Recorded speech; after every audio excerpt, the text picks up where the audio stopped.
바로 시작하도록 하겠습니다.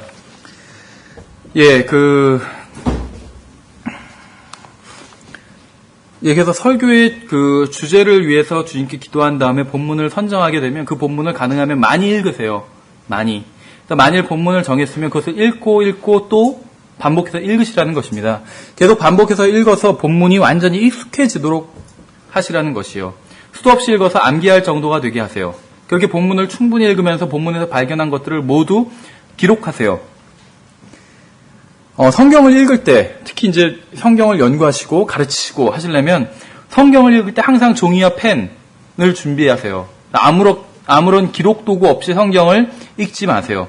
그러니까 자신의 기억력을 신뢰하지 마세요. 본문을 읽으면서 깨달은 모든 것을 기록하세요. 본문과 관련된 참조 구절이 떠오르는 게 있으면 모두 또 기록하세요. 정확한 장절이 기억나지 않으면 힌트가 될 만한 것이라도 적어 놓으세요. 그렇게 하면 나중에 성구사전을 통해 찾아볼 수가 있죠. 그래서 여러분들 잘 아시는 말인데 깨끗한 성경, 더러운 마음 이런 얘기가 있잖아요. 아시죠? 깨끗한 성경, 더러운 마음.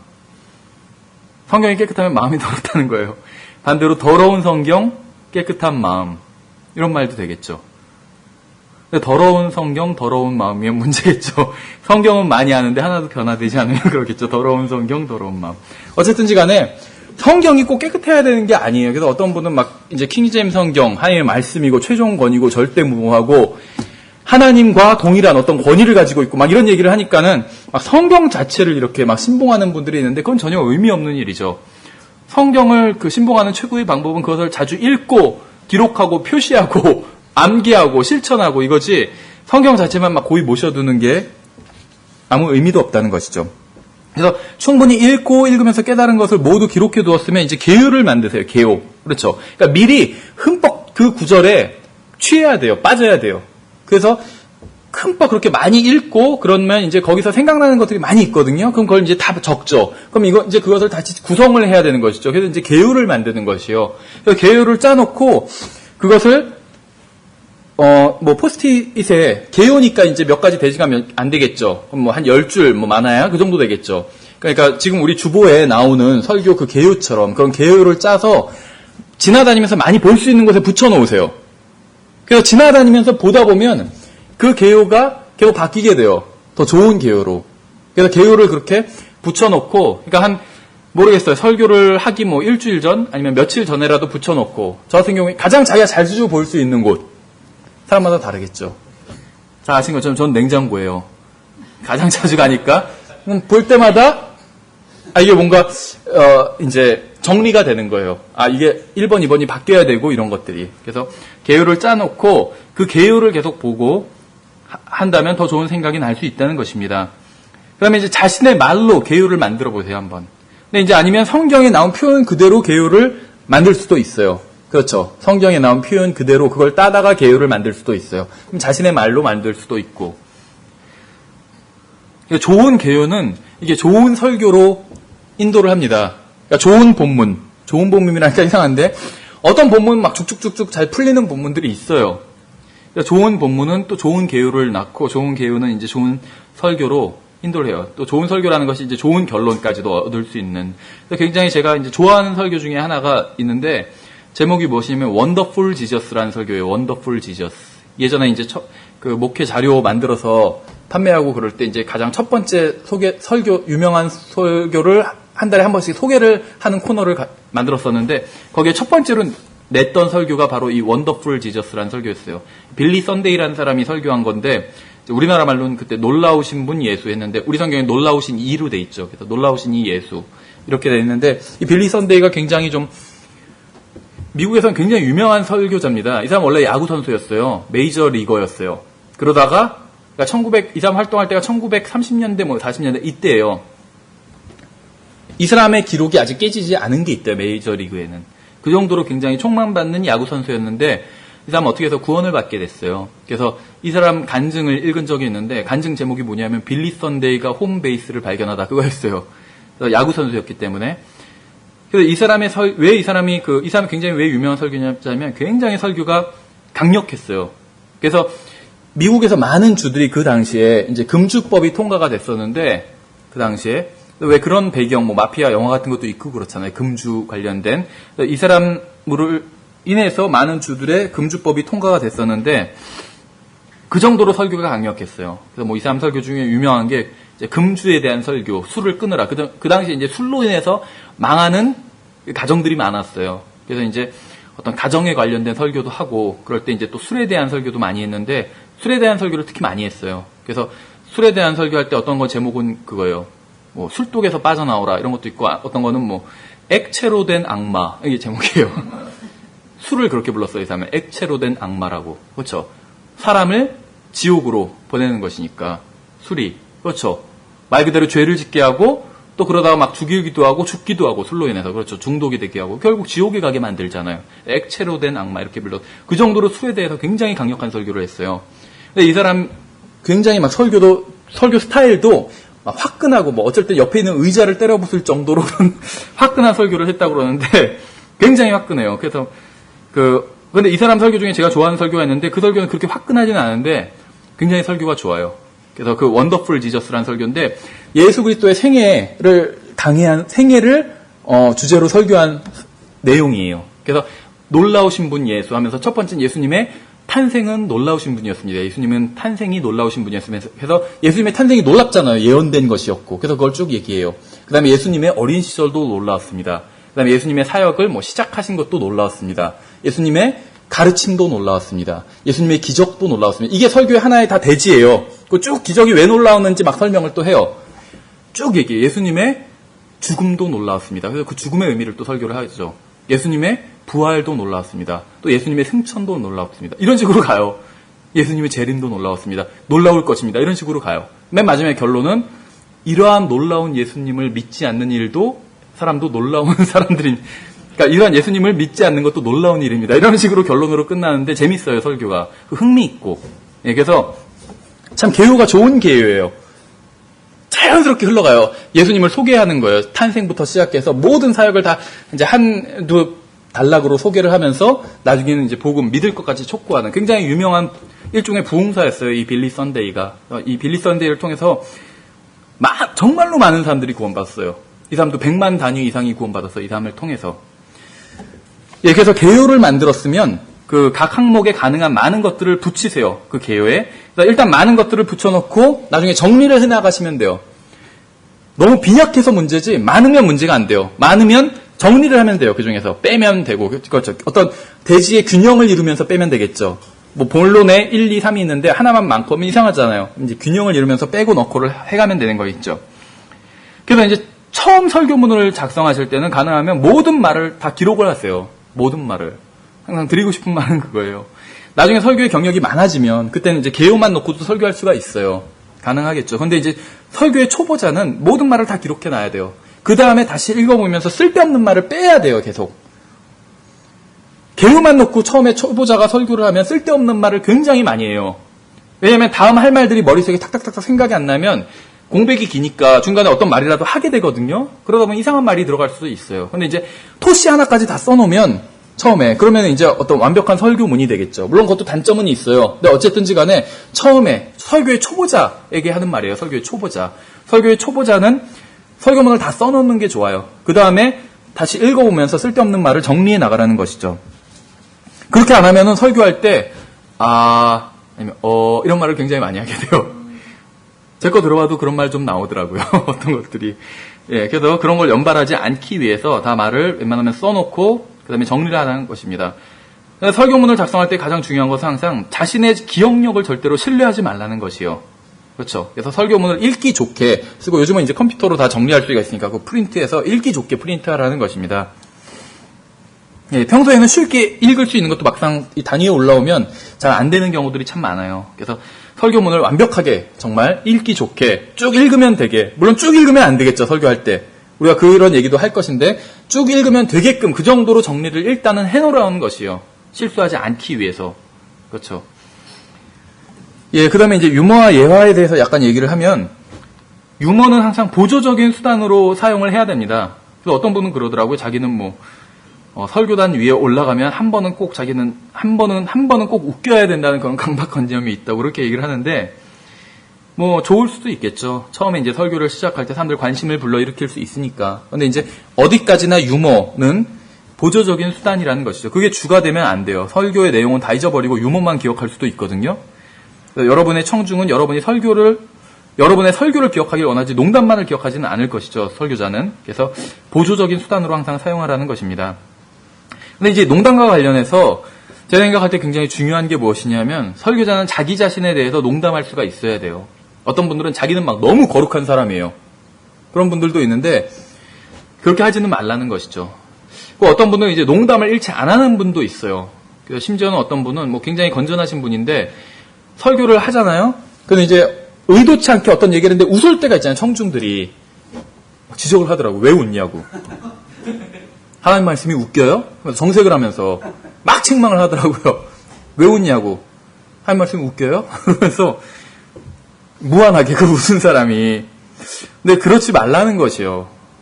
뭐 그런 게 성경에 정해져 있지는 않지만 물론 하나님의 말씀으로 책망을 받아야겠죠. 근데 이 하나님의 말씀이 마음의 기쁨이 될 수 있거든요. 그렇죠. 물론 기쁨과 농담에서 웃는 건 좀 다를 수는 있어요. 그런데 너무 심각하게만 할 필요는 없지 않나 그렇게 생각이 들어요. 그렇죠. 왜냐하면 하나님의 말씀을 증거하는 건데 내가 하는 말이 다 하나님의 말씀은 아니잖아요. 그렇죠. 웃을 수 있어요. 충분히.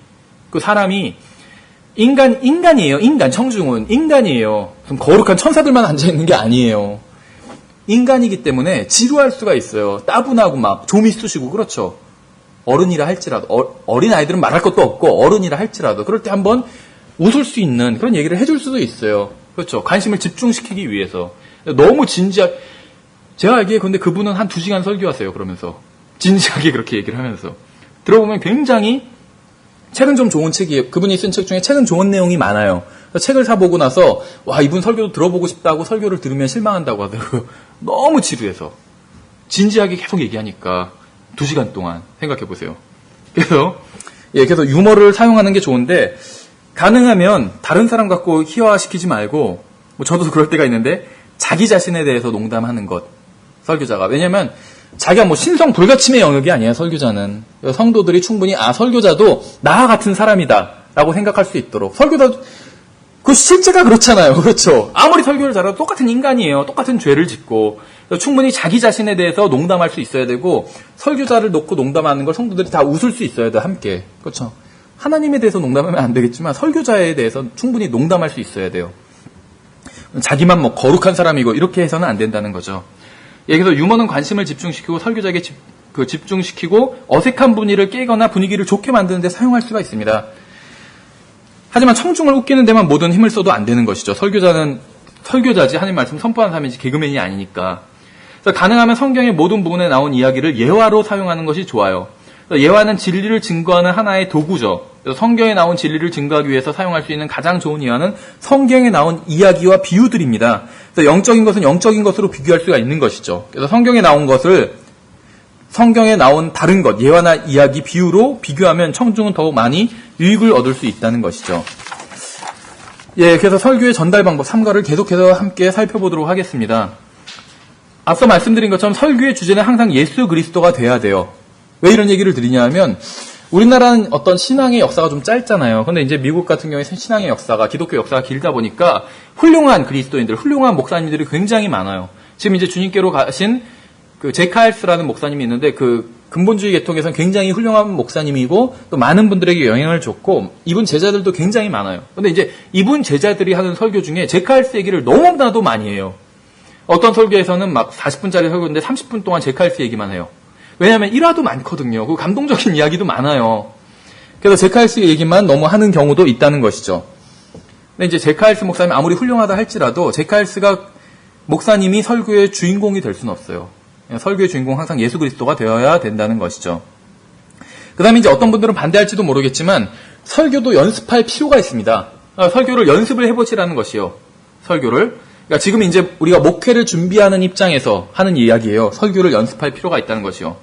어떤 분들은 막 이런 거에 좀 거부감을 느끼는 분들이 있어요. 하나님이 능력 주시면 하는 거지 무슨 연습을 하냐 하는데 연습해야 돼요. 왜 그러냐면 어떤 사람들이 특별한 그 은사가 있는 경우가 있어요. 또 특별한 탤런트라고 그러죠. 탤런트가 있는 경우들이 있어요. 그렇죠. 예를 들면 어떤 막 운동선수들 아니면 가수들 보면 다른 사람보다 노래를 잘하잖아요. 그건 그 사람이 받은 은사거든요, 분명히. 그 운동선수들도 그런 사람들이 있어요. 그렇죠. 운동신경이 엄청나게 뛰어난 사람들이 있잖아요. 그렇죠. 예전에 뭐 얘기를 들어보니까 국가대표 축구선수인데 그 실제로 국가대표 대항전을 보면 별로 신통치 않아요. 그 선수가 뛰는 걸 보면 답답하고 막 야유를 받고 그러는데 한 번은 어떤 그 아는 사람이 있어가지고 그 사람 인맥을 통해서 조기 축구회에 뛴 적이 있대요. 그 선수가. 그러니까 국가대표 시합에 나가면 별로 신통치 않았던 선수인데 수십 명이 달겨들었는데도 따라잡을 수가 없대요. 이게 체력과 기술과 모든 것이 능가한대요. 완전 보통 사람의 몇 배에 능가하는 능력이더래요. 그건 분명히 타고난 것이거든요. 그렇죠. 하나님께서 주신 어떤 신체적인 능력일 거예요, 분명히. 그런데 운동선수나 아니면은 그 음악적인 타고난 그 악기를 사용하던 가수건 하여튼 타고난 음악적 재능이 있는 사람이나 하나님께서 다 주신 것들이에요, 분명히. 그렇죠. 그런 특별한 능력들이. 근데 그 사람들이 하나님께서 능력을 주셨으니까 가만히 있나요? 더 열심히 해요, 더 열심히. 더 열심히 연습해요. 그렇죠. 그래서 설교자들만 연습을 안 해요. 자기가 설교라는 것도 하나님께서 주신 분명히 능력이에요. 그렇죠. 은사고. 어떤 사람 아주 신실하고 훌륭한 그리스도인인데도 불구하고 설교를 잘 못하는 사람도 있어요. 그렇죠. 좋은 얘기를 하시는데 답답해요, 말하는 게. 그러면 은사가 없는 거예요, 그것은 분명히. 그렇죠. 그런데 이제 은사가 있는 경우에 은사가 있다 할지라도 어떤 형제가 구원받았어요. 그리고 이 형제가 은사도 있어요. 근데 바로 설교시켰을 때 설교를 잘하나요? 못할 수도 있어요. 은사가 있는데도 불구하고. 그래서 연습이 필요하다는 것입니다. 연습이. 훈련이 필요하고. 그렇죠. 훈련. 그래서 설교를 연습하는 것은 전혀 이상한 일이 아니에요. 훈련 받아야 되고 훈련이 분명히 필요해요. 그렇죠. 또 목소리와 발음 이런 것들 연습할 필요가 있다는 것입니다. 그래서 집에서도 한번 연습해 보세요. 제가 예전에 이제 신학원을 예전에 처음에 다니면서 이제 설교 연습을 한 적이 있었는데 그때 이제 나이도 지금도 어리지만 나이도 훨씬 더 어렸거든요. 20대 초반이었으니까. 그러니까 이제 뭐 어디서 연설해 본 적이 별로 없잖아요. 설교학 시간도 있고 떨리더라고요. 그래가지고 혼자 이제 설교문을 읽고 녹음을 해서 들어보고 이런 적이 있었어요. 녹음해서 들어보니까 지금도 녹음해서 들어보면 이상한데 그땐 더 이상하더라고요. 너무 어색하고. 근데 이제 좋은 설교문을 쓸 수가 없으니까 근데 능력이 안 되잖아요. 그러니까 이제 처음에는 좋은 설교집문들을 엮은 설교집들이 있잖아요. 그렇죠. 그런 설교집을 사다가 그걸 읽었어요. 그걸 내 설교라고 생각하고 내가 그걸 내 원고라고 생각하고 막 했어요. 감정이입을 해가지고. 그리고 들어봤어요. 그러니까 이제 메시지 전하는 게 약간씩 나아지더라고요. 그렇게 하니까. 그래서 그때도 여러 가지 막 방법들을 썼었어요. 설교문을 어떻게 대지를 잡고 이것도 잘 못하겠더라고요. 그래서 이제 그때 이제 또 아는 것도 없으니까. 그래서 이제 좋은 설교들은 특징이 무엇이냐면 대지가 좋아요. 그렇죠. 개요가 좋아요. 그럼 이제 그 개요를 뼈다귀만 만들어요. 그래서 내가 그 개요를 갖고 와가지고 내가 그 개요를 채워놓는 걸 내가 한번 채워놓은 거예요. 그럼 일단은 개요가 좋으니까 일단 어느 정도는 먹고 들어가겠죠. 그렇게 이제 좀 연습을 해본 적이 있었어요. 예, 그래서 설교를 좀 연습을 할 필요가 있다는 것입니다. 이 세상에 있는 많은 분야가 다 연습하고 발전시키는데 설교만 연습하지 않는다는 것이에요. 그렇죠. 그래서 설교도 능숙해지기 전까지는 연습이 필요해요. 그래서 이 세상에 일을 할 때도 피나는 연습을 하는데 가장 중요한 일이죠, 설교가.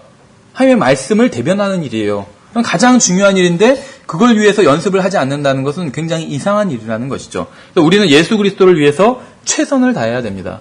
연습이 필요하다는 것이에요. 그렇죠. 이제 설교자의 태도와 관련해서 좀 이야기를 해보겠습니다. 고린도전서 10장을 보시면은 이건 그냥 제가 읽어볼게요. 10장 30절부터 33절에 만일 내가 은혜로 참여할진대 어찌하여 내가 감사드리는 것으로 인해 비방을 받으리요. 그런즉 너희가 먹든지 마시든지 무엇을 하든지 다 하나님의 영광을 위하여 하라. 유대인들에게나 이방인들에게나 하나님의 교회에나 어떤 실족거리도 주지 말되 곧 많은 사람이 구원을 받도록 내가 내 자신의 유익을 구하지 아니하고 그들의 유익을 구하면서 모든 일에서 모든 사람을 기쁘게 하는 것 같이. 예, 요게 이제 여기서 핵심이에요. 지금 말하고자 하는 것은. 사도 바울은 자기가 모든 사람을 기쁘게 하려고 했다 이렇게 얘기하고 있죠. 근데 여러분들 잘 아시는 구절이 있죠. 갈라디아서 1장 10절. 사람이 하나님을 기쁘시게 하라고 얘기하고 있잖아요. 그렇죠. 사람을 기쁘게 하려고 했다면 내가 하나님의 종이 아니니라 이렇게 얘기하고 있잖아요. 그렇죠. 근데 왜 이것 우리가 이제 얘기를 드린 적이 있죠. 갈라디아서 1장 10절은 내용에 대한 것이라고 말씀을 드렸죠. 내용. 우리가 전하는 메시지는 사람들이 싫어한다 할지라도 하나님이 기뻐하시는 메시지라면 그 메시지를 전해야 돼요. 그걸 바꿀 수는 없어요. 아, 사람들이 싫어하니까 이 메시지를 바꿔야 되나? 그렇죠. 예수님이 하나님이라고 하면 다른 종교에서 싫어하니까 예수님 그냥 위대하신 분이라고만 할까? 이렇게 바꿀 수는 없다는 거예요. 성경의 진리는 바꿀 수 없어요. 이게 바로 갈라디아서 1장 10절에서 하시는 말씀이에요. 거기서 분명히 문맥을 보면 거짓된 복음 이런 얘기들이 나오거든요. 그러니까 갈라디아서 1장 10절은 내용에 대한 것이에요. 내용. 그런데 지금 고린도전서 10장 33절은 무슨 얘기냐면 방법에 대한 것이에요. 방법. 내용은 바꿀 수 있지만 방법은 바꿀 수 있어요. 그렇죠. 방법을 독선적이지 않게 설득하면서 얘기를 할 수도 있어요. 그런 거 싫어하는 사람들이 모여 있으면. 그렇죠. 예를 들면 모인 성도들이 다 예수님을 믿는 사람들이에요. 그렇다면 좀 더 편안하게 증거할 수가 있어요. 그렇죠. 근데 불교 신자들인데 한번 기독교의 어떤 그 교리를 듣기 위해서 모였다 하면 이 사람들은 기독교에 뭐 호의적이니까 불렀겠지만 반감을 가지고 있죠. 믿지 않는 사람들이에요. 그러면 조금 더 설명하면서 설득적으로 해야 돼요. 그렇죠. 안 믿는 사람도 충분히 받아들일 수 있게끔 그렇게 전해야 되지 믿는다고 전제하고 전할 수는 없다는 것이죠. 그게 이제 고린도전서 1장 10장 30절이라는 것입니다. 그러니까 방법에 대한 얘기예요. 사람을 기쁘게 하기 위해서 불교 신자라 할지라도 내가 복음을 전해야 된다면 그 사람 기쁘게 해야 돼요. 방법은 그렇죠. 그런 얘기를 하고 있는 것이요. 만일 여러분이 하나님과 사람 중에 한쪽을 기쁘게 해야 된다면 항상 하나님을 기쁘게 하는 쪽을 선택하셔야 돼요. 그러나 불행하게도 많은 설교자들과 복음 증거자들이 그럴 필요가 전혀 없는데도 불구하고 사람을 기쁘게 하지 않는 일에 몰두하고 있다는 것이죠. 핑계는 하나님을 기쁘시게 하기 위해서 사람들한테는 막대해버리는 사람들도 있어요. 인터넷에서도 그런 분이 있어요. 제가 하나님 일을 한다고 그러고 그분이 믿는 대부분의 것들이 맞아요. 맞는 것인데 비방을 받아요. 막. 왜냐하면 그분이 전하는 방법이 잘못되었기 때문에. 자기는 진리를 전하기 때문에 자기가 전하는 것은 진리예요, 분명히. 근데 그것에 동의하지 않으면 상대방을 욕해요, 막. 인신공격을 해요. 뭐, 바퀴벌레 같은 놈들이라고 너는. 너 같은 놈을 밟아주기 위해서 하나님께서 나를 보내셨다. 막 이런 얘기를 해요. 방법이 잘못됐다는 거예요. 누구는 바퀴벌레 같은 사람 아닌가요, 그러면? 똑같은 인간이에요. 하나님의 은혜가 없었다면 우리도 바퀴벌레 같은 사람이에요. 똑같이. 그렇죠? 아무리 우리가 옳은 것을 믿고자 해도 옳은 것이 없다면 그렇죠. 하나님의 은혜예요. 우리가 구원받은 것도 하나님의 은혜고 우리가 진리를 알게 된 것도 하나님의 다 은혜예요. 내가 똑똑해서 하나님의 진리를 알고 있는 것이 아니라는 것이죠. 그래서 하나님의 진리를 거부하는 사람들을 하나님께서 정말 벌레를, 짐승을 불 속에 던져 넣는 것과 똑같이 그렇게 심판하실 것이에요. 그러나 우리는 같은 인간으로서 동정심을 가지고 그 사람들을 대해야 돼요. 그렇죠. 마치 심판주처럼 대하면 안 된다는 것이요. 그런 얘기를 하고 있는 것입니다. 예. 그래서 보다 많은 사람들에게 하나님의 말씀을 증거하기 위해서 건전한 상식과 좋은 매너를 가지는 것이 필수예요. 설교자는 건전한 상식, 사운드 마인드, 건전한 생각을 가지고 있어야 돼요. 그리고 매너가 좋아야 돼요. 아, 저 사람은 무슨 설교자가 매너가 좋아가지고 손해나는 일은 없어요. 오히려 진리를 증거할 기회를 더 열어주지. 그렇죠. 설교자는 하나님의 말씀을 가지고 사람들에게 경고하는 일을 합니다. 왜 자꾸 이런 당연한 얘기들을 하냐면 저도 그랬지만 이 킹제임 성경을 믿는다고 하면서 사역하시는 분들, 설교자가 됐건 문서사역을 사역하시는 분들이 저도 이제 목사는 아니었지만 과거에도 다른 신학원에서 가르치고 또 사역을 했었어요. 문서사역을 하고. 굉장히 어떻게 보면 강성하다고 그럴까? 그래가지고 다른 사람들을 막 무시해요. 그렇죠. 이 귀중한 진리인데 너희들은 왜 안 믿냐 하면서 막 무시해요. 저도 그랬어요. 저도. 그렇죠. 지난번에 말씀드렸잖아요. 지난번에 있었을 때 거기서 매파와 비둘기파가 있었는데 저는 매파 중에서도 더 극단적인 매파였거든요.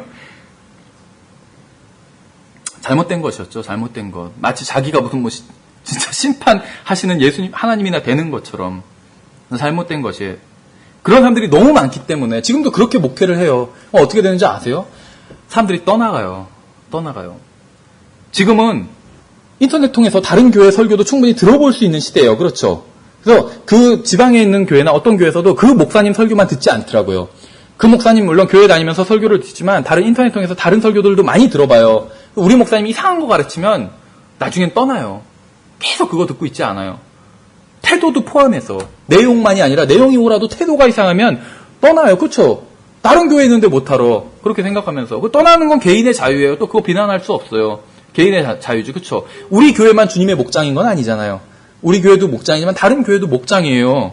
그래서 전에 말씀드린 것처럼 목사는 공무원이나 똑같아요. 그러니까 부패한 공무원 말고 이상적인 공무원상 있죠. 이상적인 공무원상이라는 거는 민원인들, 그렇죠? 주민을 섬기는 일을 하는 거잖아요, 공무원은. 그렇죠? 목사가 그거예요. 그러면은 우리 구에서 예를 들어서 내가 무슨 그 공무원의 임무를 수행하고 있는데 우리 구청에서 이사를 간다고 다른 구로 왜 이사 가냐고 따질 수 없죠. 다 편의를 봐줘야 돼요. 어떤 교회들에서는 싫어요. 왜 우리 교회에서 옮기냐.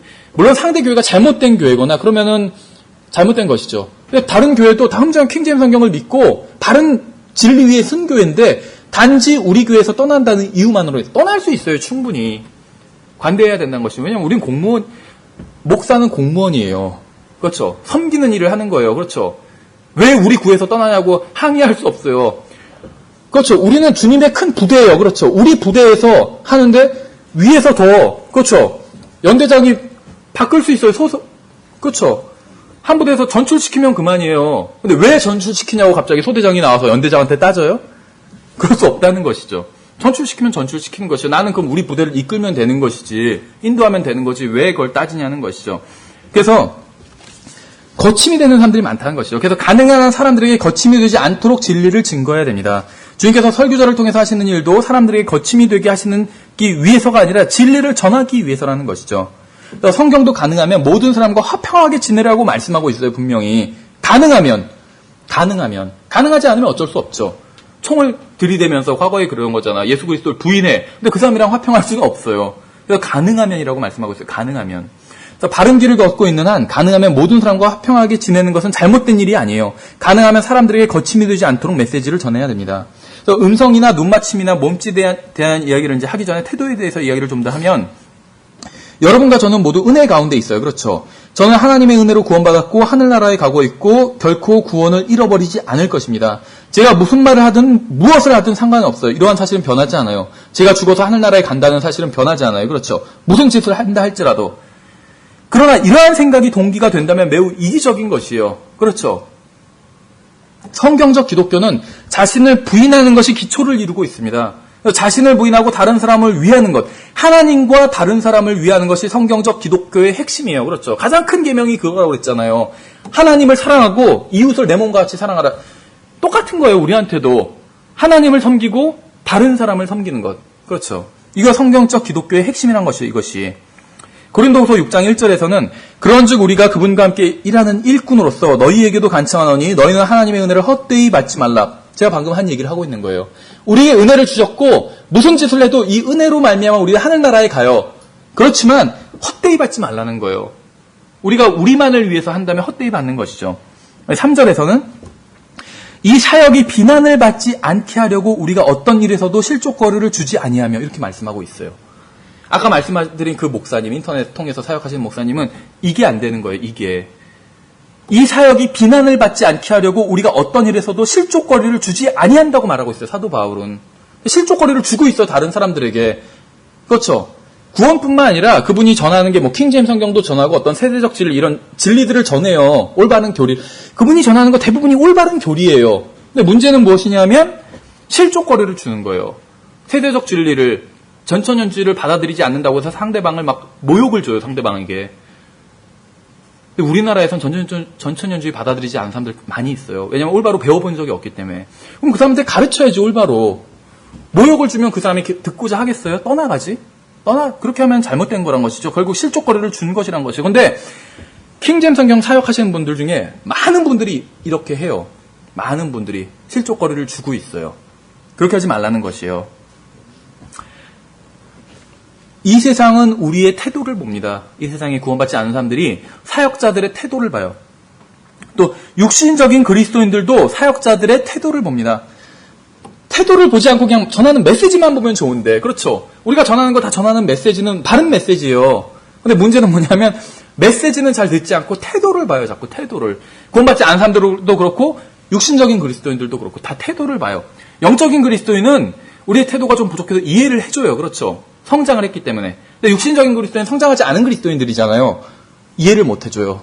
우리의 태도가 바른 태도가 아니라면.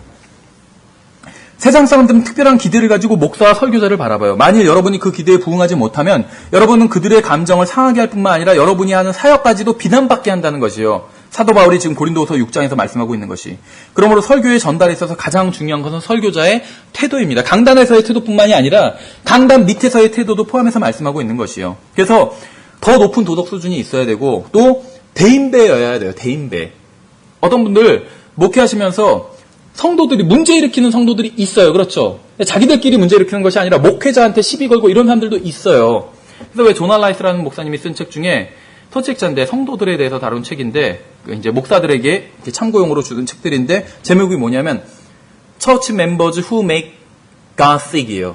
우리나라 말로 하면 하나님의 골치를 썩이는 성도들이요. 하나님의 골치를 썩이는 성도들 있어요. 목사를 막 비난하고 어떤 분은 성도랑 막 싸워요. 그러지 말라는 거예요. 그렇죠? 물론 잘못된 성도라면 그거는 다른 성도를 보호해야 되겠죠. 근데 그게 아니라 정말 사소한 것 갖고 싸우는 걸 너무나도 많이 봤어요. 그래서 목사와 감정적으로 사이가 나빠진 그런 것들. 목사가 막 강성하게 나가고 그래가지고 충분히 양보할 수도 있는 건데 그래서 좀 더 대인배로서 그렇게 요즘 인터넷에서 하는 말로 치면 대인배로서 그렇게 대할 태도가 그래야 된다는 것이죠. 예, 이제 좀 더 이제 그 목사의 어떤 그 강대상에서의 어떤 태도와 관련해서 좀 더 구체적인 이야기를 좀 해보겠습니다. 여러분들은 이제 좋은 설교자는 청중이 설교자에게 관심을 갖게 하는 건 좋은 설교자가 아니에요.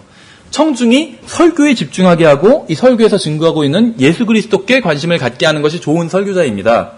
그런데 이제 예를 들면 뭐 이 옷차림 때문에 청중들이 목회자의 옷차림만 계속 생각하는 경우들도 있습니다.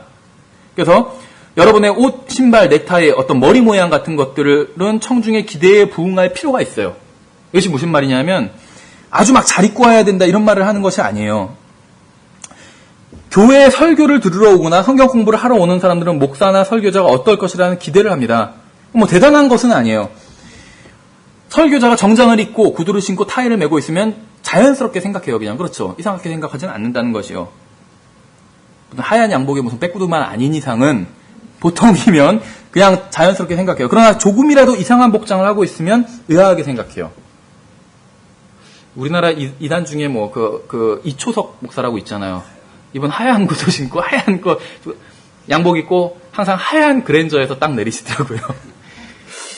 그것만 봐도 거부감이 확 들던데 왜 그럴까? 뭐 이단이니까 그러겠지만 어쨌든 간에 근데 좀 이런 기본적인 것들을 챙길 필요가 있다는 것입니다. 만일 여러분이 청중의 기대와 다른 모습을 하고 있으면 그들은 여러분의 설교를 듣지 않고 설교 도중 여러분에 대해서 계속 생각할 것입니다. 왜 저 사람은 저런 옷을 입고 있고 머리는 왜 저 모양이고 구두는 왜 또 저렇고 이런 생각을 하게 된다는 것이에요. 그것이 이제 그런 생각을 하지 않도록 무난하게 하기 위해서 양복을 입고 타이를 메고 구두를 신고 그러면 우리나라에서는 목사들은 그냥 저 복장이다 이렇게 생각을 하기 때문에 어색하지 않다는 것이죠. 그래서 그런 얘기를 하는 것이요. 고가의 무엇을 입고 그런 얘기를 하는 것이 아닙니다. 그래서 청중의 생각이 옳고 그름을 떠나서 목사에 대해서 설교자에 대해서 자꾸 생각하는 것, 설교자의 외형에 대해서 생각하는 것, 이런 것은 설교자의 의도가 아니라는 것이죠. 그러니까 옷차림 자체가 문제가 아니지만 결국 청중이 예수 그리스도가 아닌 설교자에 대해서 생각하게 한다면 그것이 잘못이라는 것입니다. 생각해보세요. 저는 정장을 입고 구두를 신고 타이를 메고 설교하는 것보다는 추리닝 입고 티셔츠 입고 쓰레빠 신고 설교하는 게 훨씬 더 설교를 잘할 것 같아요. 편하니까. 그렇지 않아요? 편한 자세에서 설교하면 그리고 이렇게 서서 설교하지 않고 앉아서 한다거나 하면 더 잘할 것 같아요. 누워서 한다거나 아니면.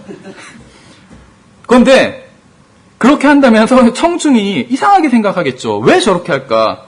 그렇죠. 과거에도 우리 초청했던 어떤 설교자 분 중에 모자를 쓰고 설교하신 분이 있었죠. 모자를 쓰고 설교하는 게 잘못일까요?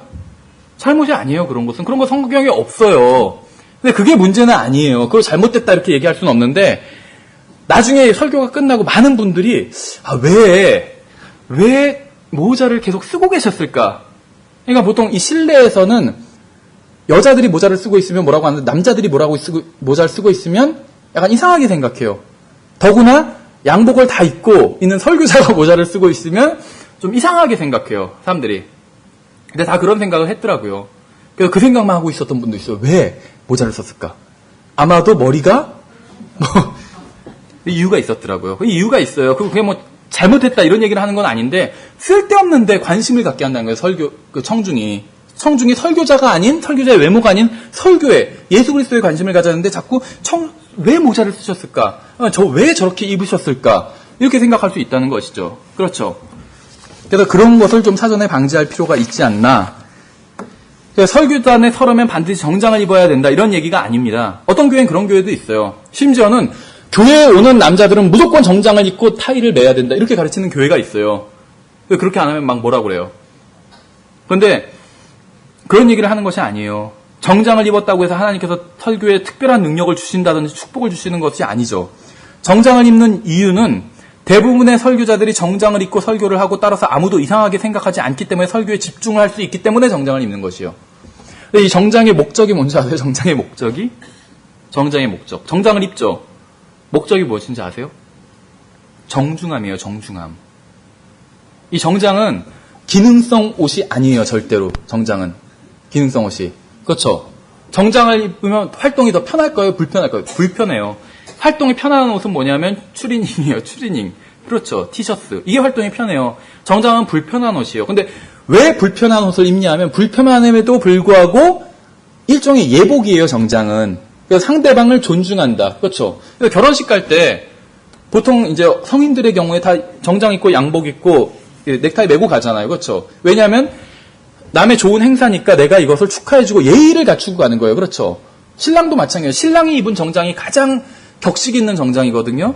이 정장이 뭐 우리가 그런 얘기를 계속 할 수는 없지만 정장의 조상이 뭔지 아세요? 군복이에요. 군복. 군복은 뭐냐면은 이 소속을 나타낸 거예요. 소속.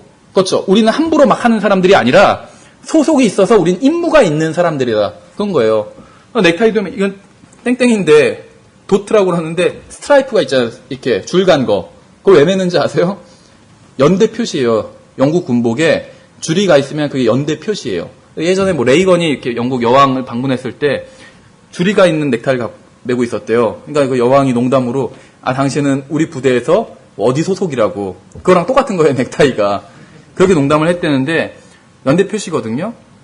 소속을 나타낸 거예요. 소속을. 근데 그게 이제 지금 와서 양복이 된 거예요. 정장이. 그래서 이게 편한 옷은 아니에요. 다만 소속을 가리키는 일이고 그 다음에는 군인들의 어떤 딱 정복은 예의를 갖추는 거잖아요. 그렇죠. 예의를 갖춘다는 의미가 있어요. 정장이. 그래서 설교를 하거나 할 때 그래서 정장을 입는 것이죠. 뭐 다른 이유는 없어요. 청중을 배려하고 청중에게 예의를 갖춘다 이거예요. 그렇죠. 추리닝 입고 있으면 더 편할 수는 있어도 추리닝이 있어도 예의를 갖춘 것일 수는 있어요. 그런데 청중은 그렇게 생각 안 하죠. 왜 저렇게 목사가 왜 쓰레빠를 신고 있을까? 그렇게 생각한다는 것이죠. 생각해 보세요. 저는 우리가 그리스도인으로서 하는 일 중에 가장 중요한 일은 다른 사람들에게 진리를 전하는 것이라고 생각해요. 모든 것이 다 중요한 일 많아요. 그런데 가장 중요한 건 사람들에게 하나님의 진리를 선포하는 일이 가장 중요한 일이라고 생각을 합니다. 회사 면접이나 결혼식이나 동창회나 그 밖에 특별한 모임에 갈 때도 깔끔하고 깨끗한 옷차림을 해요. 그렇죠. 설교자가 무슨 꼭 넥타이를 매야 돼. 안 매도 되지. 그런 거 다 허례허식이야. 이렇게 얘기하는 사람이 있는데 자기 면접 갈 때는 넥타이 매고 가요. 그렇죠. 허례허식이야 하면서 추리닝 입고 면접 가는 사람은 없어요. 왠지 아세요? 면접관을 존중하고 면접관한테 잘 보이고 싶기 때문에 존중하고 그 면접이 중요한 일이기 때문에 그렇게 하는 거예요. 결혼식도 마찬가지고 그렇죠. 회사 면접이나 결혼식이나 동창회나 그 밖에 특별한 모임에 갈 때 항상 깔끔하고 깨끗한 옷차림을 해요. 비싼 옷차림을 하라는 게 아니에요. 깔끔하고 깨끗한 옷차림을 하라는 거예요. 하나님의 집에서 하나님의 사람들에게 말씀을 증거하기 위한 옷차림이 그 이하가 돼서는 안 돼요. 동창회보다 훨씬 중요해요. 결혼식보다 훨씬 중요해요. 그렇기 때문에 가장 깔끔하게 하고 오는 것이에요. 그렇죠. 우리가 심리학적 관점으로 이런 주제를 접근할 필요는 없지만 상식적으로 생각해도 공항에서 깨끗하게 꼭 깔끔한 옷차림을 한 사람이 그렇지 않은 사람보다 더 나은 대접을 받아요. 그렇죠. 이건 뭐 그 식당이나 쇼핑센터나 백화점 마찬가지예요. 그래서 왜 그러죠? 어떤 사람들 백화점 갈 때 더 빼입고 간대요. 그럼 더 거기서 정중한 대접을 받아요. 저도 그런 적이 있어요. 어떤 거를 이제 구두를 살라고 한번 가보는데 한 번은 그냥 티에다가 운동화도 10년 된 운동화를 신고 갔어요. 관심을 안 가죠. 관심을 사람들이. 그런데 정장을 입고 가니까 그때서야 이제 어떤 손님으로 대우해 주더라고요. 사람들은 외모를 보고 판단해. 하나님께서는 상관없어요. 하나님 앞에서는 정장을 입건 무슨 뭐 운동화 10년 된 20년 된 운동화를 신건 벌거벗은 것만큼 다 드러나요. 하나님 앞에서는. 그렇죠. 숨길 수도 없고 전혀 차이가 없어요. 100만 원짜리 옷을 입고 있는 사람이나 5천 원짜리 옷 입고 있는 사람이 하나님 앞에서는 똑같아요. 그렇죠. 근데 사람들 앞에서 똑같지 않다는 거예요. 문제는. 그렇죠. 그래서 사람들은 외모를 보고 상대방을 존중할 것이지 판단을 합니다. 그래서 여러분의 옷차림이 깔끔하고 깨끗하다면 그만큼 상대방은 존중할 것이고 여러분은 상대방에게 받아들여질 준비가 되는 것이죠. 그렇죠. 저도 10년 동안 같은 양복 두 벌로 입다가 최근에 바꿨거든요. 왜냐면은 첫째 안 맞더라고요. 10년 전에는 허리가 이런 게 공개하는 게 좀 그렇지만 허리가 27이었는데 지금 34예요. 그러니까는 7인치가 늘어갔는데 이게 센치로 하면 엄청나잖아요. 또 안 맞아요, 안 맞아. 그래서 늘리다 안 되겠더라고요. 그래서 이제 바꿨는데 처음에는 좀 잘못 샀다가 왜 잘못 샀냐면 10년 동안 안 사니까 어디서 사야 될지 모르겠는 거예요. 그래서 집 가까운 데서 그냥 보이는 데서 샀는데 나중에 보니까 더 싼 데가 많더라고요. 싼 데가. 지금도 그래서 제가 입고 있는 뭐 셔츠나 양복 같은 건 다 싼 거예요. 정기적으로 어디서 뭐 싸게 파는 데가 있더라고요. 그래서 그런 데서 사다 보면 셔츠, 자켓, 뭐 바지, 벨트 다 해서 10만 원도 안 돼요. 산 게. 싸게 산 거죠. 그런데 그래도 깨끗해 보이잖아요. 지저분해 보이진 않잖아요. 그렇죠? 타이도 싼 거예요. 2만 원 안 해요. 다 싼 거예요. 비교적.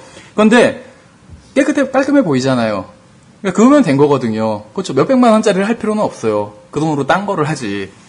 뭐 몇백만 원짜리를 입는 사람을 욕하는 게 아니에요. 자기가 몇백만 원을 입으면서 하나님을 위해서 더 많이 또 쓰는 사람도 있어요.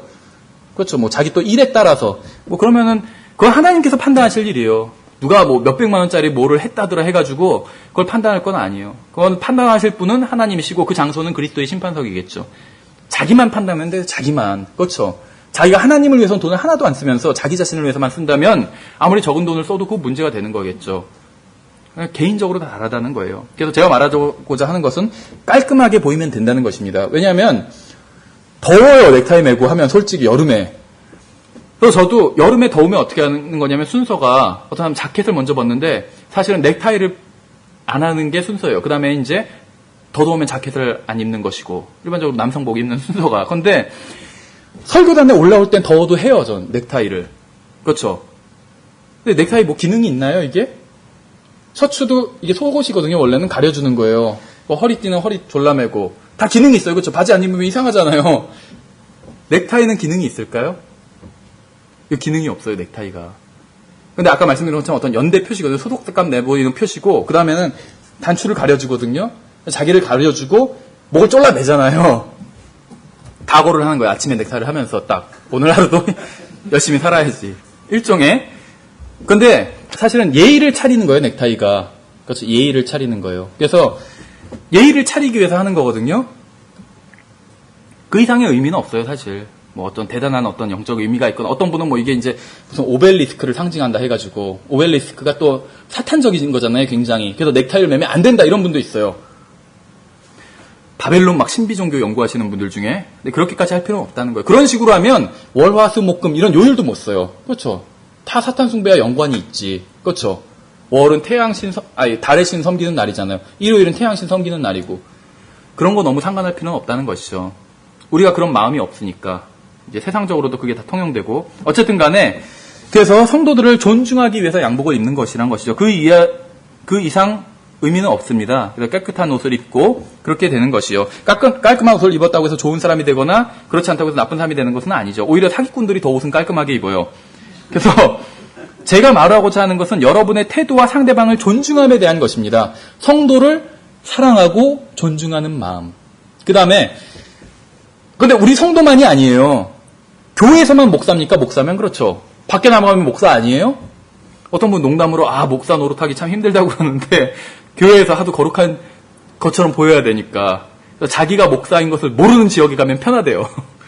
농담으로 그러시던데 모르는 지역에 가도 목사잖아요. 그래서 다른 사람들을 다 그렇게 대해야 돼요. 그렇죠. 사랑하는 마음으로. 그렇죠. 또 존중하는 마음으로. 그런 것이 필요하다는 것이죠. 예, 그래서 옷차림에 대해서 그런 얘기를 좀 해봤습니다. 뭐 이것이 본질적인 것이 아니고 무엇을 입어야 되고 이런 것이 아니라 어떤 그 태도에 대한 것이요. 그 성도들을 존중하는 그 마음. 그렇죠. 예, 그 설교자의 태도와 관련해서 우리가 좀 살펴볼 것은 이제 자기 자신이 되라는 것입니다. 그러니까 여러분은 자신만의 설교 스타일과 설교 준비 방법과 전달 방법을 찾아야 돼요. 그러니까 처음엔 좀 찾지 못하겠죠. 그래서 저도 처음에는 여러분들의 설교를 막 따라했었어요. 그런데 이제 나중에는 좀 아직도 뭐 완전히 찾지는 못했는데 찾아 나가야 되겠죠. 아직 뭐 초보자니까. 그래서 만약 설교단에서 꼼짝도 하지 않고 서서 성경을 한 줄씩 가르치는 강의 설교가 여러분의 설교 스타일이라면 설교단에서 이리저리 왔다 갔다 하고 소리를 지르는 스타일의 설교자를 따라하려고 노력할 필요가 없다는 것입니다. 그것은 여러분 자신이 아니기 때문에요. 다른 사람을 흉내내려고 하지 말라는 것이죠. 그래서 아까 말씀드린 그 빌리 썬데이 같은 경우에 막 의자를 옆에 갖다 놓으면 막 의자를 부수고 막 올라가고 뛰고 막 별짓을 다 했어요. 설교하면서. 근데 그게 그 사람 설교 스타일이었어요. 근데 조나단 에드워즈 시절에는 전기가 없었잖아요. 그래서 촛불 들고 원고 들고 그냥 쭉 읽었어요. 그게 그 사람 스타일이었어요. 사람마다 다를 수 있다는 것이죠. 어떤 특정 설교자를 좋아하는 것은 상관없지만 그 설교자와 똑같아지려고 하지는 말라는 것이에요. 여러분은 여러분 자신이 되어야지 다른 사람이 되어서는 안 된다는 것입니다. 여러분 다 하나님의 작품이잖아요. 그렇죠? 제품이 아니라는 것이죠. 제품은 다 똑같아야 되죠. 하나라도 다르면 그거 문제가 있는 거예요. 그렇죠? 제품은 그거 출고하면 안 돼요. 다 똑같아야 되는데 우리는 하나님의 제품이 아니라는 것이죠. 하나님의 작품이요. 작품은 똑같으면 문제죠. 표절한 거예요. 둘 중에 한 사람이. 똑같으면 안 돼요. 다 달라야 돼요. 하나님의 제품이 아니니까. 일반적으로 제품보다 작품이 더 비싸잖아요. 우리는 하나님의 작품이에요. 제품이 아니라. 예를 들어 우리는 하나님의 말씀을 증거하는 사람입니다. 우리의 스타일이 어떻든 간에 우리가 신실하게 증거한다면 우리의 모습 그대로 주님께 우리가 쓰임을 받을 것입니다. 구약 성경에 나온 대언자 요나를 본받을 만한 설교자의 모습으로 꼽는 사람은 거의 없어요. 그렇죠? 그런데 요나는 매우 큰 부흥을 이룬 설교자였어요. 요나의 스타일 때문에 니느웨에 큰 부흥이 일어난 것이 아니라 그가 증거한 하나님의 말씀으로 인해서 큰 부흥이 일어난 것이죠. 그러므로 요나나 아니면 레스터 롤로프나 뭐 조나 라이스나 누구나 이런 사람이 되려고 노력하지 말라는 것이요. 그저 여러분 자신이면 충분하다는 것입니다. 다른 사람이 될 필요가 없어요. 그 설교자의 음성과 관련해서 말씀을 드리면 너무 큰 소리를 지르지 않도록 주의할 필요가 있어요. 이거 뭐 스펄전 목사님도 똑같은 얘기를 하는데 자기 음성을 조절할 필요가 있습니다. 그렇죠? 소리만 지른다고 해서 사람들이 집중하는 것이 아니에요. 그 하는 내용으로 인해서 사람들이 집중하는 거거든요. 조용하게 얘기해도 집중할 수 있어요. 소리를 질러도 집중하지 않을 수도 있어요. 그래서 너무 소리만 지르지 말라는 것이요. 그렇죠? 우리가 설교하는 대상이 특히 이제 우리는 지금 뭐 선교사로 갈 수도 있지만 대부분 대한민국에서 이제 목회를 한다고 봤을 때 보통의 성인들을 대상으로 목회를 하는 것이에요. 그렇죠. 어린아이들도 가르치겠지만 일반적으로 보통의 성인들을 대상으로 목회를 하는 것입니다. 목회를 한다고 봤을 때. 그렇게 봤을 때 대한민국은 일단은 문명국가예요. 그렇죠. 대부분이 또 고등학교 이상의 교육도 받았고 그렇죠. 우리가 설교하는 그 대상이 서너 살짜리 아이가 아니에요. 아이들한테 막 소리 지르려고 해야 될 수가 있어요. 말을 안 들으니까. 그런데 청중들은 다 지금 하나님 말씀을 들으러 모인 사람들인데 막 소리를 지르고 할 필요가 거의 없다는 것이요. 그냥 얘기해도 다 들어요. 아주 지루하지만 않으면. 어쨌든 간에 들어요. 그렇죠. 그래서 우리의 청중은 거듭났고 교육을 받았고 직장 생활을 하는 성인들이에요. 대부분이. 그래서 그런 청중에게 소리를 지른다고 해서 메시지가 더 잘 전달되는 것은 아니라는 것이죠. 청중을 어린아이들에게 하는 것처럼 대할 필요가 없다는 것입니다. 특히 대도시에 사는 청중들에게는 소리를 지르는 것이 잘 통하지 않는 경우가 많아요. 그 목사님 할 얘기 없으니까 소리만 지른다고 이렇게 생각해요, 오히려. 그래서 여러분의 청중이 어떤 사람들인지 한번 생각을 해보시라는 것이에요. 그래서 그들에게 소리를 지르거나 동물을 대하는 것처럼 그렇게 하지 말라는 것이에요. 동물한테는 소리를 질러야 돼요. 잘 못 알아들으니까.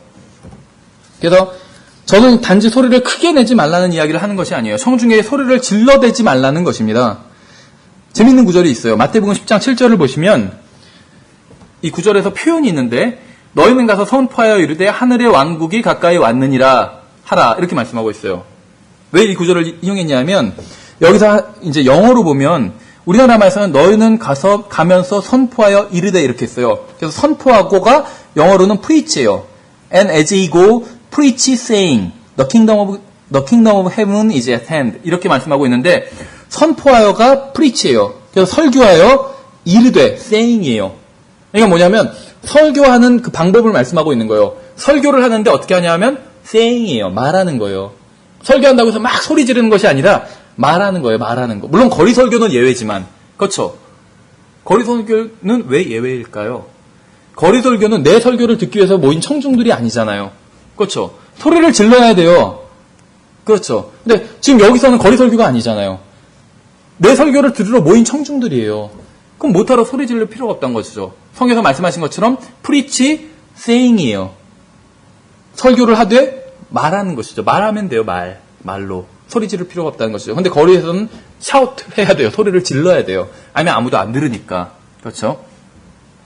여기서 이 구절이 어떻게 설교하는지를 보여주고 있다는 것이죠. 그러나 이제 거리 설교는 좀 예외가 되는 것이죠. 너무 소리 지를 필요가 없어요. 왜냐면 지금은 마이크가 있으니까. 마이크가 없는 곳에서는 좀 더 목청을 크게 높여서 큰 소리로 말을 해야 돼요. 큰 소리로 소리를 지르라는 게 아니라 큰 소리로 말을 해야 되는데 마이크가 있는 데서는 작은 소리로 해도 다 들리잖아요.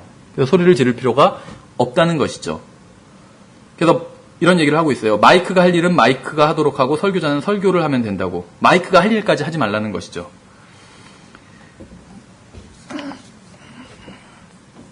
예, 그리고 이제 어떤 설교자와의 설교 태도와 관련해서 어떤 좀 징징거리면서 설교하는 분들이 있어요. 울면서.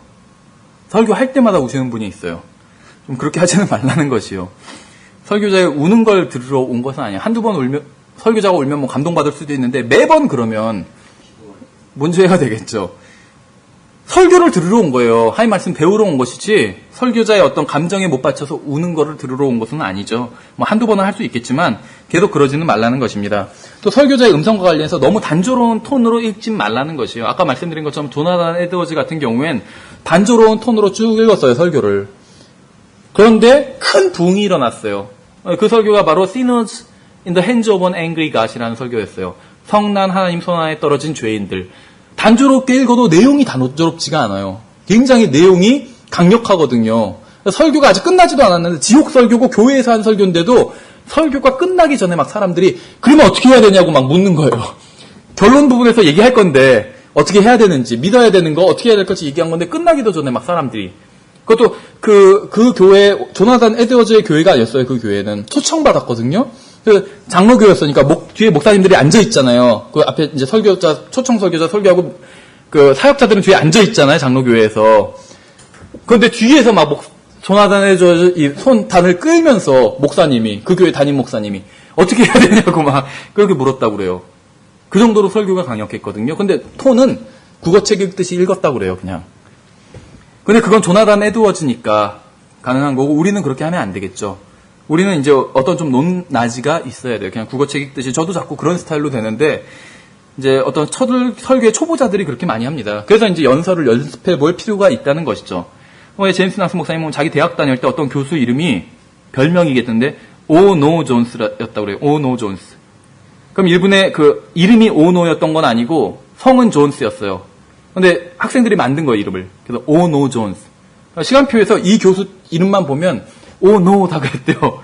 너무 졸려가지고. 그래서 그렇게 하지 말라는 거예요. 이분이 2시간 동안 그 강의를 했는데 처음부터 끝까지 같은 톤으로 쭉 갔대요. 굉장히 힘들었겠죠, 듣는 학생들이. 설교자들도 이런 사람들 많아요. 그래서 제임스 낙스 목사님 하는 얘기가 뭐냐면 청중은 일주일 내내 고단한 생활을 했다는 거예요. 피곤하다는 것이죠. 피곤하다는. 그런데 단조로운 톤으로 설교를 읽어내려가면 그들은 잠이 들 수밖에 없다는 것이죠. 만일 여러분이 단조로운 톤으로 설교한다면 청중이 모두 잠이 들어도 화를 내면 안 된다는 것이요. 모두 다른 은사를 받았고 다른 능력을 받았어요. 다른 사람을 따라가거나 흉내낼 필요가 없어요. 다만 동일한 톤으로 설교를 읽어내려가는 것만은 피해야 된다는 것이에요. 그 다음에 이제 설교자의 발음도 정확해야 된다는 것입니다. 근데 이제 이것은 우리나라에는 좀 해당되지 않는 부분이 있어요. 왜 이제 제임스 낙스 목사님이 이런 얘기를 하냐면, 그러니까 영어 성경 같은 경우에 구약 성경에 나오는 지명과 특히 인명, 느부갓네살, 영어로도 느부갓네살일까요? 아니에요. 발음이 달라요. 느부갓네살, 한국말로는 느부갓네살이죠. 영어로는 아니에요. 저도 제대로 못하겠어요. 읽기는 읽는데 발음하려면은 힘들어요. 나중에 영어 읽어주는 그런 성경, 성우가 그런 거 들어보세요. 정확한 발음을 들을 수가 있어요. 근데 이 영어라는 우리나라 말은 발음과 글이 말과 글이 어느 정도 일치하죠. 100% 일치하지는 않아요. 그렇죠. 우리나라 말도 자장면이라고 쓰고 짜장면이라고 말하잖아요. 물론 짜장면이라고 말하면 안 된다 해서 자장면 이렇게 말하는 사람도 있는데 뭐 많아요. 그런 예는 버스라고 쓰고 버스라고 읽잖아요. 그렇죠. 버스 이렇게 읽잖아요. 버스 이렇게 읽지. 김밥도 마찬가지죠. 김밥 이렇게 쓰고 김밥 이렇게 읽잖아요. 그러니까는 그런데 그런 몇 가지 예외 빼고 우리나라 말은 말과 글이 어느 정도 일치를 합니다. 그래서 기록돼 있으면 거의 다 읽을 수가 있어요. 국어책만 그러니까 이 한글만 알면 다 읽을 수가 있어요. 우리나라 말은 그렇죠. 근데 영어는 그렇지가 않아요. 그래서 영어는 이게 분명히 영어긴 영어인데 읽을 수 없는 것들이 많아요. 그리고 제대로 읽지 못할 만한 단어들이 많아요. 왜냐하면 이 말과 글이 일치하지 않아요. 영어는 꼭 일치할 것 같은데 일치하지 않아요. 그러니까 스펠링 따로, 발음 따로예요. 뭐 나중에 영어학 같은 거 공부해 보시면 그런 거 굉장히 많이 나와요. 얘들이. 근데 어쨌거나 그래서 이제 이런 얘기를 하고 있어요. 엉터리로 발음하지 말라는 거예요.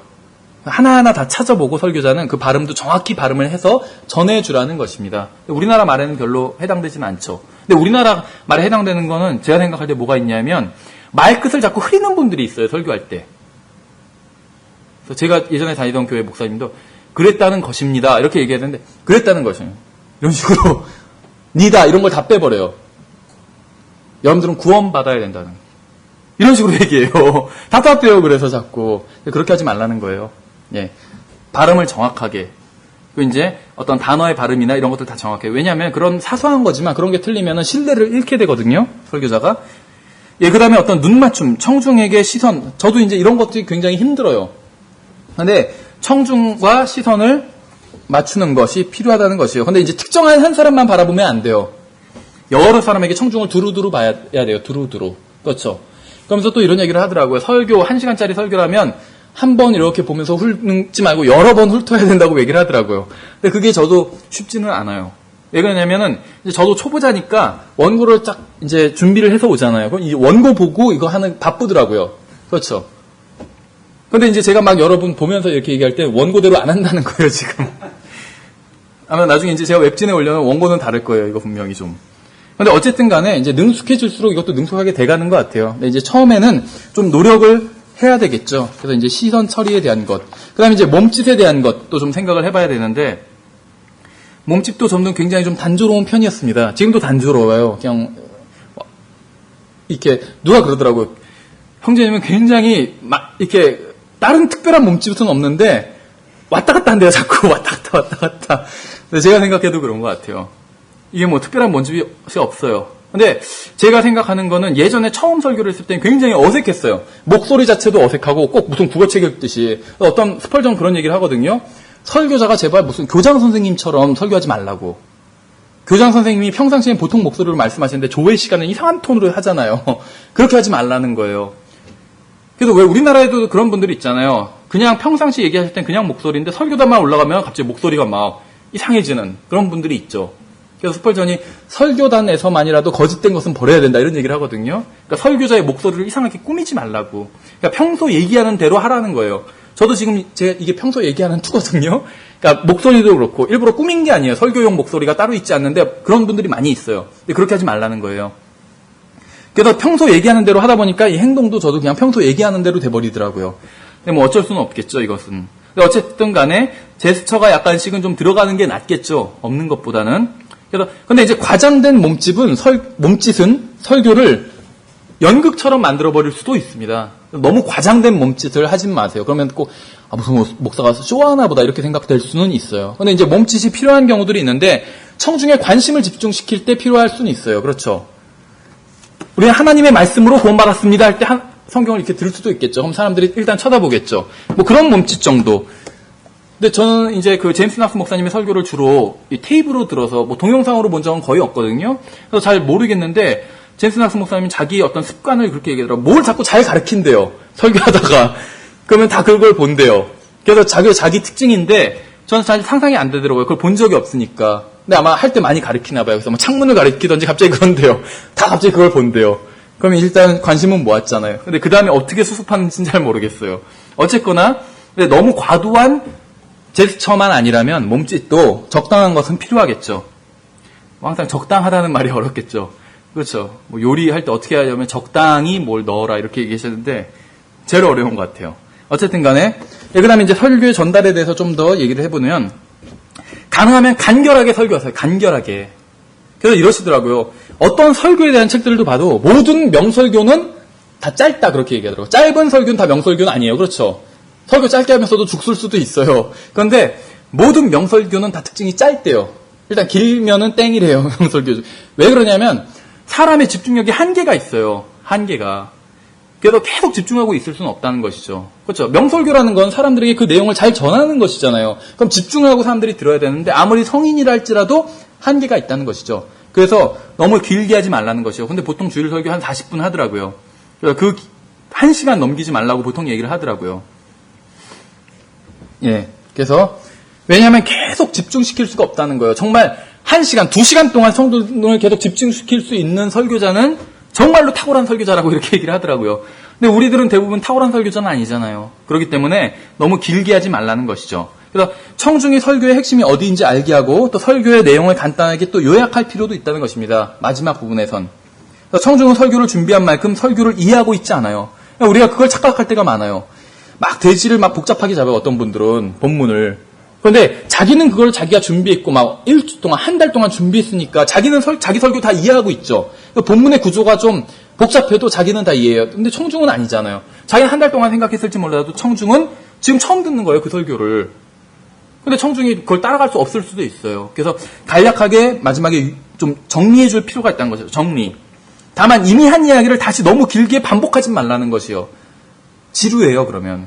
이미 한 얘기 설교할 게 별로 없나? 왜 자꾸 했던 얘기 자꾸 하지? 이렇게 생각하게 된다는 것이죠. 그래서 반복하지 말고 정리하라는 것이 정리. 간단하게. 그렇죠. 그러니까 한 설교를 한 1분 정도로 아니면 30초로 정리할 수도 있어요. 자기가 한 설교를. 그렇게 하라는 것이죠. 왜 그러냐면 설교에 제목이 있고 주제가 있잖아요. 제목이 예를 들어서 명사 대 명사 이렇게 될 수가 있겠죠. 하나님의 뜻, 명사 대 명사죠. 이렇게 했는데 주제는 문장으로 되는 경우가 많아요. 하나님의 뜻을 알고 순종해야 된다. 이게 주제가 될 수도 있겠죠. 그럼 그 주제는 30초 만에 정리가 다시 할 수가 있어요. 이제 그런 얘기를 하고 있는 것입니다.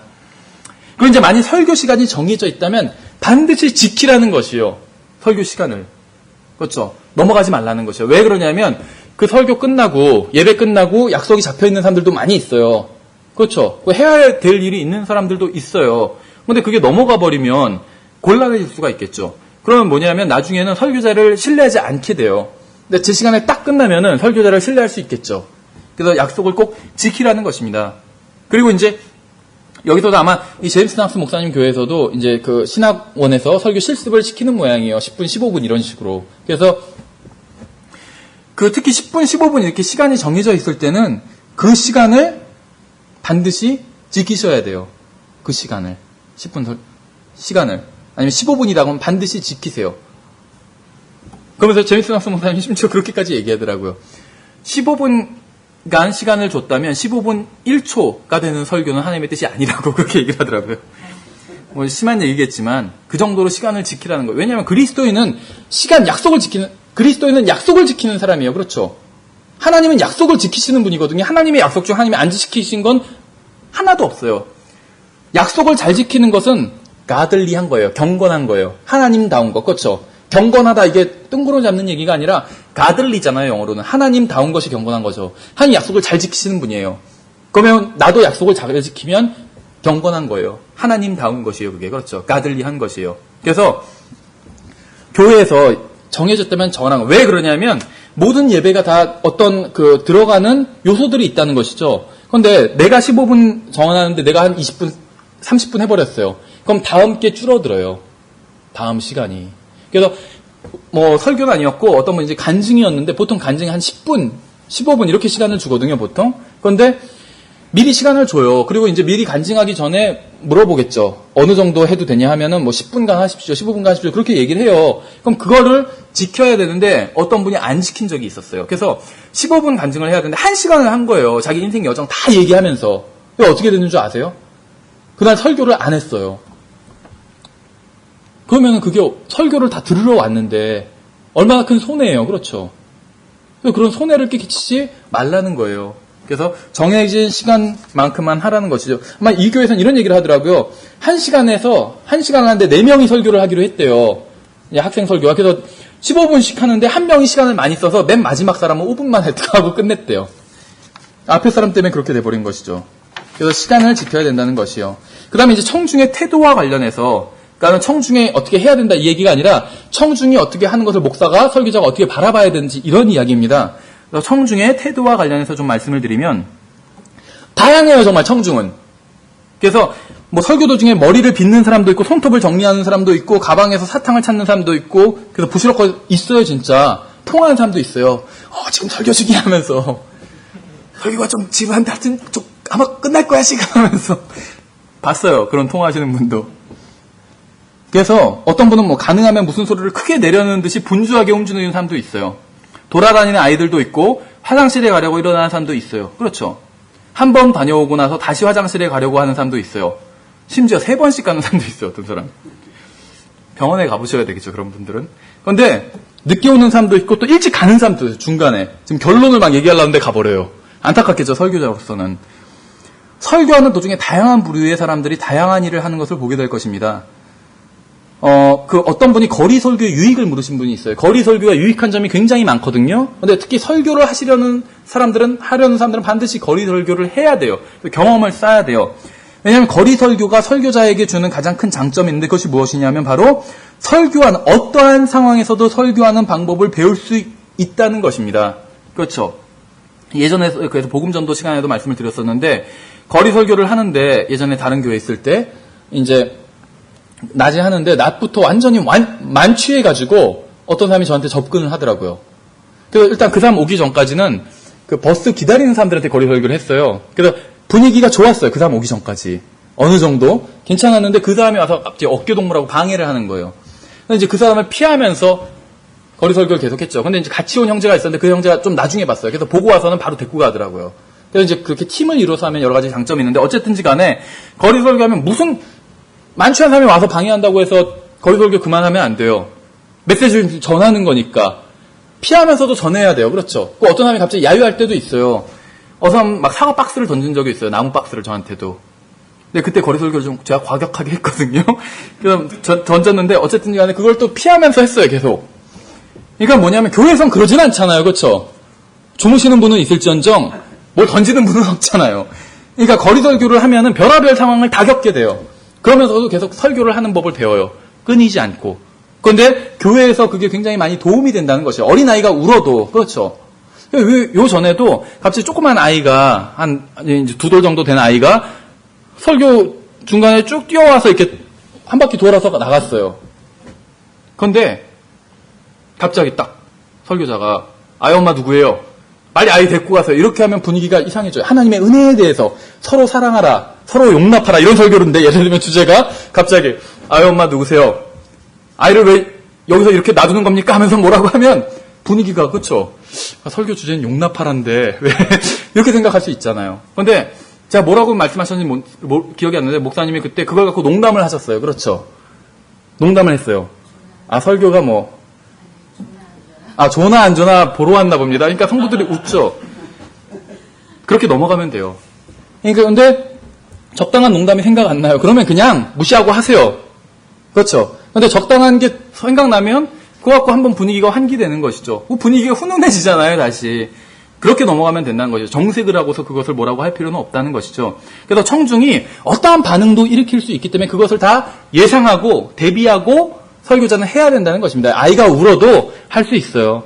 그거 갖고도 또 적당하게 같이 분위기를 잘 만들면서 할 수 있어요. 운다고 해서 설교 못하는 거 아니에요. 근데 이제 그것은 좀 경험이 필요한 일이겠죠. 어쨌든 간에 설교 도중에 무슨 일이 다 일어날 수 있다는 것입니다. 그렇죠.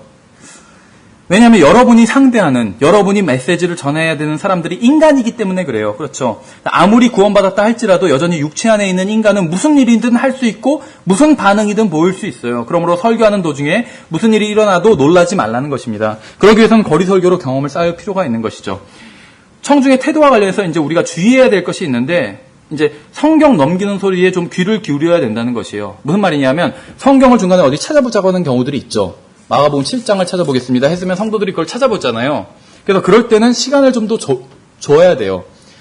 마가복음 7장을 한번 다 같이 읽어보도록 하겠습니다 하고 바로 딱 자기가 읽으면 자기는 준비를 해왔기 때문에 바로 할 수가 있죠. 근데 그러면은 좀 안 좋다는 것이에요. 왜 안 좋으냐면 그걸 읽고 계속 설교를 진행하는 중에서도 성도들에서는 또 그걸 찾고 있는 사람이 있어요. 그럼 집중하지 못하는 것이죠. 그래서 그렇게 하지는 말라는 것입니다. 그래서 기다려줘야 돼요. 근데 이제 기다릴 때도 좀 기술적으로 기다릴 필요가 있어요. 어떻게 하냐면 마가복음 7장 2절을 보겠습니다. 이렇게 해놓고 그럼 이제 찾기 시작하죠. 성도들이 한 뭐 10초 아니면 20초 걸릴 수도 있어요. 좀 느리신 분들도 있으니까 그동안 짧은 이야기를 하는 거예요. 별로 중요하지 않은 이야기. 그러니까 찾으면서 들을 수 있게끔. 그러면서 서너 번 반복해 줄 수가 있겠죠. 마가복음 7장 2절 다시 한번 반복 들은 사람도 있으니까. 그러면서 뭐 별 크게 중요하지 않은 이야기를 이렇게 해줄 수도 할 수도 있어요. 그리고 나서 이제 다 찾은 것 같으면 바로 이제 구절을 찾아서 해야겠죠. 근데 사실 저는 그렇게 별로 하질 않았어요. 이 신학원에서는. 왜 그랬냐면 나 프린트물에 대부분 성경 구절을 그거 갖고 자꾸 시간을 찾는 데 들이면 많이 낭비가 되니까 제가 이제 적어 드린 것이고 프린트물에. 그래서 프린트물을 드린 거예요. 성경 구절을. 예전엔 프린트물을 굉장히 자세하게 써서 드렸거든요. 그랬더니 안 듣고 그것만 보고 있더라고요. 그래가지고 한 장으로 딱 해드린 거예요. 그렇다고 프린트물이 없으면 막 다 또 쓰려고 그래요, 자꾸. 그럼 또 안 되겠죠. 그래서 일단 성경 구절은 다 써줘요. 그래서 프린트물을 드린 거예요. 그리고 이제 신학원이니까 좀 더 스피디하게 나간 것입니다. 근데 이제 교회에서는 아무래도 신학원에서는 그래도 성경 하나님 말씀에 관심이 있고 공부하려는 분들이 모였잖아요. 이제 교회에서 설교할 때는 조금 더 여유를 가지고 청중을 기다려줘야 돼요. 여러분들 하실 때는. 왜냐하면 청중들이 그 성경을 한 번도 안 읽어본 사람들도 굉장히 많아요. 그래서 성경 잘 못 찾는 사람들도 많이 있거든요. 그래서 좀 더 여유를 갖고 하실 때, 근데 이제 신학원 설교하실 때는 그런 걸 다 그렇게 하실 필요는 없어요. 이것처럼. 이거는 이제 나중에 여러분들이 주일 설교하실 때 1시간 동안 하시라는 것이고, 신학원에서 지금 15분간 설교하려면 다 찾는 거 자꾸 기다려주면 한계가 있어요. 그래서 마가복음 7장 2절을 제가 읽어보겠습니다. 이러고 저도 어떤 경우에 여러분 찾지 마세요 하고 하잖아요. 그리고 설명해주면 되니까. 지금 그렇게 하면은 지금 15분간 설교하는데 너무 시간이 없으니까. 그러니까 그런 거는 이제 경우에 따라서 좀 유도리 있게 하셔야 되겠죠. 이렇게 해서 예, 설교 후에 초청에 대해서 우리가 좀 잠깐 생각을 해본다면, 우리 교회는 이제 설교가 끝나고 매번 초청하지는 않습니다. 그러니까 초청이란 게 보통 이제 미국 근본주의 교회들에서는 많이 강대상 앞으로 나오게 해요. 설교가 끝나고 기도하겠습니다 하고 반주자는 막 반주하고 다 고개 숙이고 있고, 구원 설교면 이제 구원 받으실 분 나오라고 하고, 뭐 헌신 설교면 헌신하실 분 나오라고 그러고 그런 경우들이 많아요. 어떤 분들 거기에 너무 집착하시는 분들이 있어요. 그래서 헌신 설교를 했는데 안 나와요. 그럼 나올 때까지 해요. 그럼 이제 돌아가면서 나오기도 하고, 그 다음에는 거기까지만 하면 좋은데 어떤 분들은 누가 나온 날 봐요. 그래가지고 제가 잠깐 다녔던 교회에서도 그랬었어요. 안 나오면 왜 안 나왔냐고, 왜 안 나왔냐고 그러는 거예요. 나오지, 그거는 근데 강제로 나갈 수는 없잖아요. 그렇죠? 정말 성령님께서 마음을 움직여주시고 그럴 때 나오는 거잖아요. 그래서 자기가 다시 헌신하든지 그렇게 되는데 왜 안 나오냐고 하면 그거 뭐라 그래요. 그렇죠. 그 사람이 그 설교자가 좀 희한한 설교자였어요. 그래서 뭐 비방하는 것은 아니고 잘못된 형태였다는 거예요, 설교자가. 그래서 왜 자기 설교를 듣고 눈물을 안 흘렸냐고 그렇게 따지더라고요. 참 할 말이 없더라고요. 눈물이 안 나오는데. 그렇죠. 웬만해서 사실 저는 눈물이 잘 안 나와요. 남의 설교 듣고. 근데 눈물이 안 나오는데 그럼 억지로 짜낼 수가 없잖아요. 왜 안 울었냐고 그러더라고요. 그래서 저한테 영적으로 문제가 있는 거라고. 왜냐면 자기 설교를 듣고 많이 울었는데. 제가 봤을 때는 건데 눈치 봐서 우는 사람들도 있었어요. 욕먹으니까 안 울면. 그 목사님이 항상 따졌거든요. 그런 반응을. 어쨌든지 간에. 그런데 초청을 할 수도 있고 안 할 수도 있어요. 그게 잘못됐다는 것은 아니에요. 어떤 특별한 집회에서는 할 수도 있겠죠. 초청을. 근데 우리 교회에서는 일반적으로 안 해요, 잘. 그냥 우리 교회에서는 이 초청 시간을 어떻게 쓰냐면 나오라고는 안 하고 여기 뭐 나와봤자 뭐 그러니까 그냥 다 거기서 고개 숙이고 기도를 하라고 그렇게 인도를 하잖아요. 그게 제가 봤을 땐 그냥 어느 정도 적절한 것 같아요. 뭐 나오는 게 꼭 잘못됐다는 얘기는 아니에요. 그것도 적절하게 사용하면 잘할 수도 있어요. 그런데 그것만을 꼭 고집할 필요는 없다는 거예요. 매 설교마다 그러시는 분들이 있어요. 근데 꼭 그렇게 하지 말라는 거예요. 그것이. 그래서 뭐 강제로 막 나오게 하려고 그 성령님의 일을 자기가 대신하려고 하는 거거든요. 자기 하나님의 말씀을 증거했으면 그 사람이 헌신하고 그런 것들은 성령님께서 하시는 일이에요. 그것은 그 다음 일은. 그걸 꼭 나올 때까지 막 계속 그렇게 강요하시는 분 있었다는 것이죠. 근데 그렇게 꼭 할 필요는 없다는 것입니다. 그 사람이 하나님의 말씀을 전하고 그 다음에 그 사람이 헌신할 수 있도록, 예를 들면 우리 교회에서 주로 뭐 한 3분간 기도하고 그러잖아요. 설교가 끝나면. 그리고 찬양하고 그 다음에 이제 그 설교자가 기도하고 그렇게 끝나요. 근데 그 정도면 제가 봤을 때 충분하지 않나 좀 그렇게 생각해요. 뭐 그것만이 맞다 그런 얘기는 아닌데 상식적으로 봐도 그 정도면 충분하지 않나 그렇게 생각해요. 근데 뭐 특별한 집회에선 꼭 나오게 할 수도 있겠죠. 그 나오게 하는 게 잘못됐다는 것은 아닙니다. 예, 그런데 이제 특별한 집회에서 복음 전도 집회예요. 그럼 이제 가능하면 손을 들게 하고 나오게 하고 이것이 어느 정도 필요합니다, 분명히. 복음 전도 집회에서는. 그래서 이제 그랬을 때는 중요한 것이 있는데 이제 앞으로 구원받으실 분들은 나오십시오. 이렇게 인도를 하면 실제 나오는 사람들이 있어요. 그러면은 나오시면 이제 어떻게 구원받는지 자세히 도와드리겠습니다. 이렇게 이제 설교자가 얘기를 하거든요, 보통. 그럼 이제 자기가 다 한 명 한 명 도와줄 수는 없어요. 계속 예배를 이 집회를 인도해야 되니까. 그럼 이제 미리 약속을 하거든요. 남자가 나오면 형제가 도와주는데 1번, 2번, 3번 이렇게 정해요. 몇 명을. 그래서 한 명 나오면 그 1번이 와서 도와주고 3명까지 나오면 다 미리 정해놔야 돼요. 그래서 이제 도와주고 개인적으로 바로 거기서 다시 복음 간략하게 설명해주고 예수님을 영접하고 믿도록 이렇게 인도해 줄 수가 있겠죠. 전도자가. 여자가 나오면 자매가 그렇게 해주고 그렇게 미리 그건 좀 약속을 해놔야 된다는 것입니다. 구원받으실 분 나오세요 해놓고 그다음에 뭐 누구 도와주실 분 없나요? 이렇게 갑자기 하면은 제대로 진행이 안 되고 또 갑자기 그때 찾으면은 엉뚱한 사람이 나올 수가 있어요. 교회 다니시는 분인데 복음을 엉뚱하게 전하는 사람도 있어요. 그 사람이 나와가지고 자기가 도와주겠다고.